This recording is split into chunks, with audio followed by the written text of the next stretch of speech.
All right, this is intern content potassium. So we're not going to get academic about like what's the next best step business. We're just going to talk about what do you do when you see a high potassium or low potassium, right? Yeah, in the morning, you're running through your labs and oh crap, potassium is... So, hypokalemia. Heart patients, those with coronary artery disease and heart failure, should be kept at 4. So I generally tell people, give enough potassium to make the potassium 4. Even though 3.5 is normal, keep it at 4. So the question becomes, how much potassium do you need to give? Well, it depends, because it depends on what the K is right now.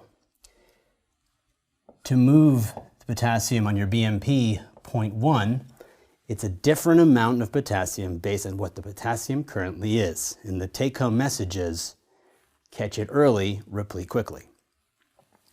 Between a potassium of 3.0 and 4.0, 10 milliequivalents will move potassium 0.1. Between 2.5 and 3.0, you'll need 15 milliequivalents.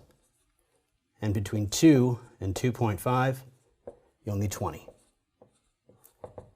Below 2, and the patient's probably dead. What does this mean? If you wait for the potassium to get down to 2 to initiate repletion, to go from 2 to 4, see how many milliequivalents you'll need. From 2 to 2.5 is 5.1s, 520s, it's 100. From 2.5 to 3.0 is 5. 5.1s by 15, 75. And 3.0 to 4.0 is 10. 10.1s by 10, 100. That's a total of 275 milliequivalents in order to get the potassium back up. And by the way, that's not including extra losses, which is why they're hypokalemic in the first place. This is just to get them back up. Well, there's 2 ways to give potassium. IV and PO. Through a peripheral line, you cannot give potassium faster than 10 milliequivalents per hour. The reason for this is that it burns, it hurts. It doesn't cause any damage, but the stinging sensation the patients don't tolerate. And so what the nurses will do is dilute it or run it at a slower rate. So the fastest you're going to get is 10 milliequivalents per hour.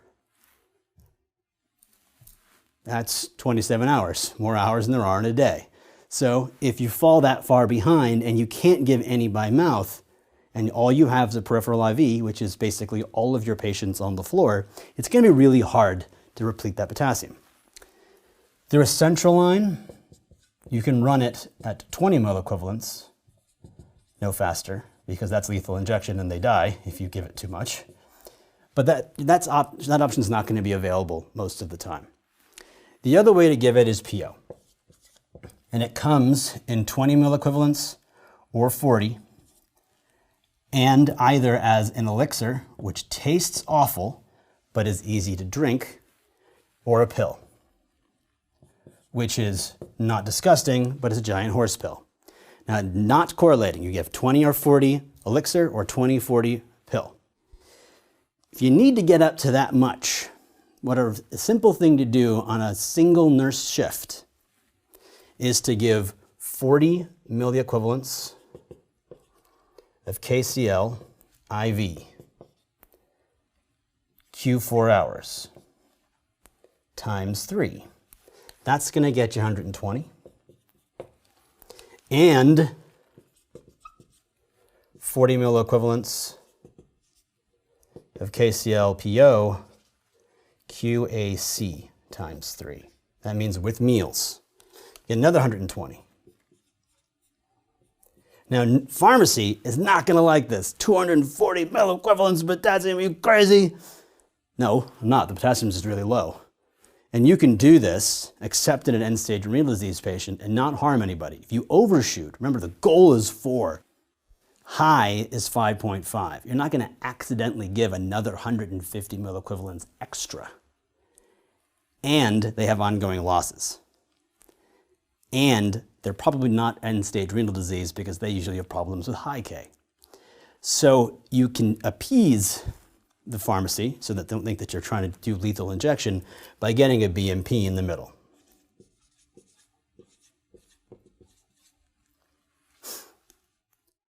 And the thing that confuses many interns is, I did that 3 days in a row. I've 240 milliequivalents of potassium, and that potassium's not budging.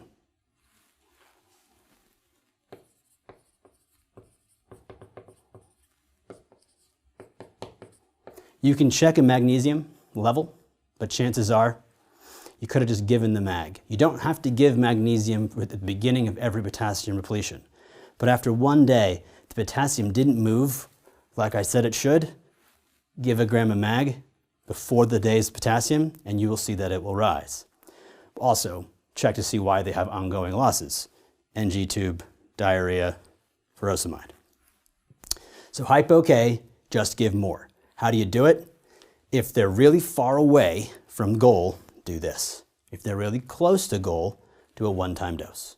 But always make sure if you're repleting potassium to check a BMP. Either today, if it's a lot, or tomorrow morning, if it's a little, you want to make sure you catch it closer to 4 than closer to 2. Change gears, hyperkalemia. Okay, what matters in hyperkalemia is the EKG. That's all that really matters. And everything in medicine is about calculus. It's the change in K over the change in time. It is not the K value that matters. It's how fast that potassium changes and what does the EKG look like. End-stage renal disease patients who are intermittently compliant with dialysis, who have a creatinine of 21, could have a potassium of 8.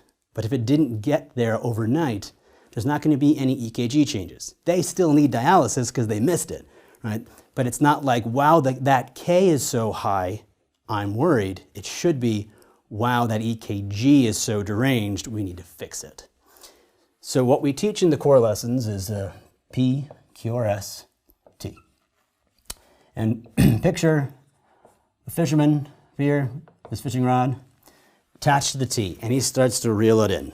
And so the first thing that happens is the T waves begin to peak. And peaked T waves should be almost as high as the QRS. That's when you should really worry. But because the treatment is so benign, if you're not sure what a peak T wave is, and the T wave looks different, just start the process. But what happens if the T's really peak? The machine may think that these are both QRS complexes. The heart rate may appear to be double what you feel, and that's because the T wave is being read as a QRS complex. As he continues to reel it in, the QRS widens, the T stays peaked. Wide QRS complex, bad. Because eventually what's going to happen is a sine wave arrest.